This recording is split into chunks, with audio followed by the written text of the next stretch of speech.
All right, we are live. This is Scott Johnson with Keller Williams with my good friend Jessica Binge.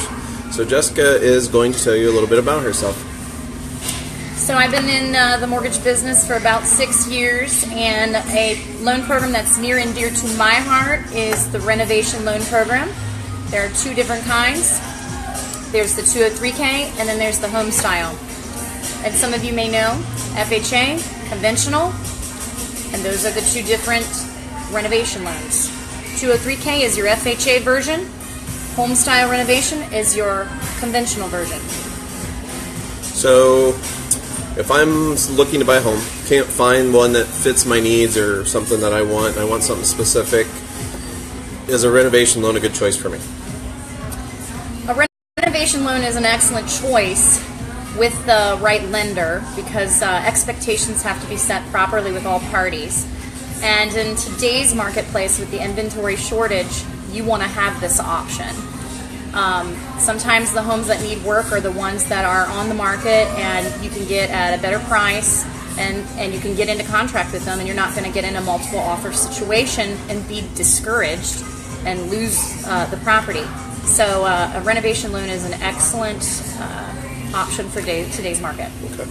So is there a dollar amount? Say I go out and I find have my real estate agent look, and they find me which would be me, but they find me a $50,000 house, and value's there. It could probably be worth $200 if it was fixed up. What's that value ratio that I need to make sure I'm watching out for? Well, so a couple different things. When you're acquiring the property, we call that acquisition price. When you come to me to get pre-approved, we're going to pre-approve you for the final number. So if you know that you can go out and afford a $250,000 house, then you know that you can acquire this property for $50,000, and then you can put $200,000 in it. Okay. Does that make sense? Right. What's the down payment look like and interest rates on that kind of loan? Yeah, great question. Interest rates typically tend to be a 0.5 point to 1% higher depending on the program and obviously FICO score, LTV, all of that. Same for every loan, including the renovation loans. Down payment on the FHA 203K is just 3.5% down, and that is of the acquisition price plus your renovations. On the home style renovation, 5% down. Same thing of your acquiring price of the property plus your renovations. So if you acquire the property for $50,000, you put $1,000 or $100,000 in it, that's a $150,000 property, you're going to put 5% down of that for easy math. Okay, so while the home, first question, and I get this question all the time. I love this house. I want to go in and fix this house up myself. So what do I need to do? Because I'm going to do all this stuff to me. Can I do the work myself? So the guides say that you can do the work yourself. However, no lender ever allows that. So I like to say it that way because everybody does their research and it says that you can do it if you're a certified contractor or an electrician. Occasionally there may be a granting of that exception, but it's super rare. No lender usually allows any self-work. You always have to get a general contractor who can start the project themselves, who does have a reputable business. And by start the project, I mean fund the start of the project. So the contractor is going to have to be a certain contractor because they're going to have some money to put up front. Then they're going to pull draws as they go through the process. That's right. And get the finished product. So not every contractor is going to be a person that can do that or want to do that. Right. You know, and they may charge you a little bit more because of what they're having to do. So I find a contractor, I found the house. Do I start paying my payments as soon as, or does it close before? How's that work? Yes, so you would get into a purchase contract just like you would if you weren't doing a renovation loan. You get the bid completed by the general contractor, and I always tell everyone your timeline doesn't start until you have this piece. It seems easy, but sometimes it's hard because contractors don't like paperwork.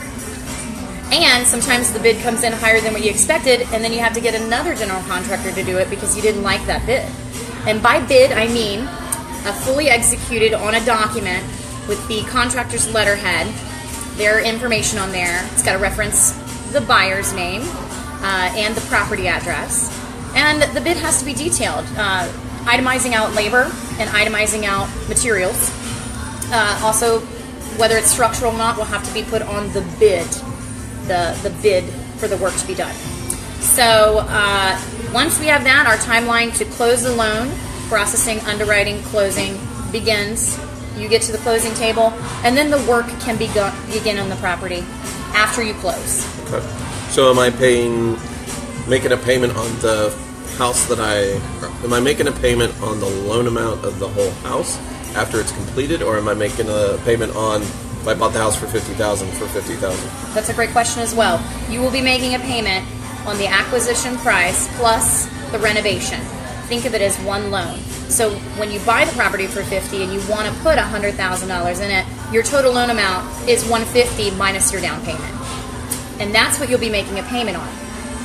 If the property is inhabitable, then we can defer those payments for up to 6 months. Okay. Any big gotchas or things people don't think about when they go with want to do a renovation? Yeah, no family members doing the work. No self-work is the big thing. People call me all the time and they want to do the work themselves.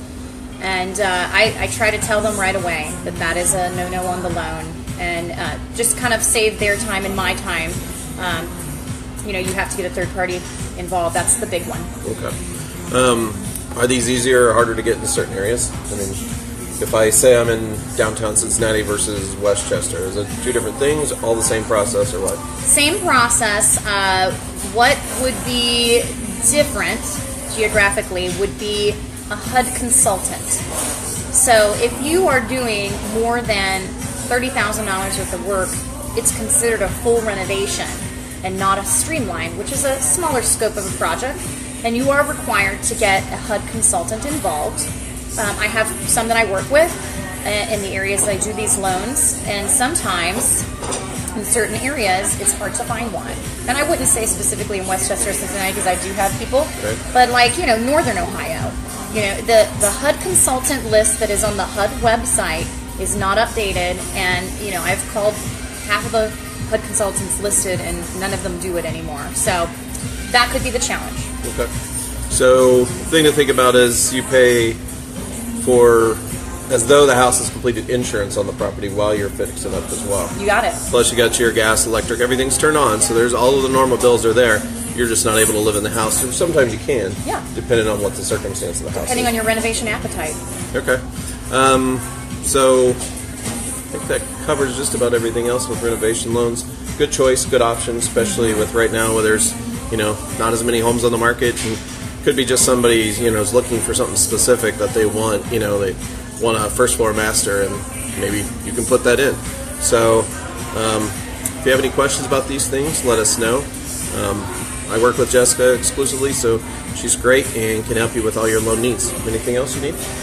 Last thing I wanted to say about the home style is home style, which is the conventional again, does allow investment properties. It does allow second homes. It allows pools. Wow. Okay. FHA, just primary residence, no pools. Now, do you see a lot of people refinance after so many years of being in this? Yes. Depending on the rate, we can refinance you up to 6 months from closing to get you in a market rate if that's needed. Okay. Perfect. All right. Well, this is video 1 of this whole series. We're going to be meeting with Jessica on a weekly basis, talk about different loan and different ideas and different things out there. So if you have questions, go ahead and post them on this video, and we'll be sure to ask them the next time. And thank you, Jessica. Thank you. And I'll see you next week. It's good doing business with you. Nice.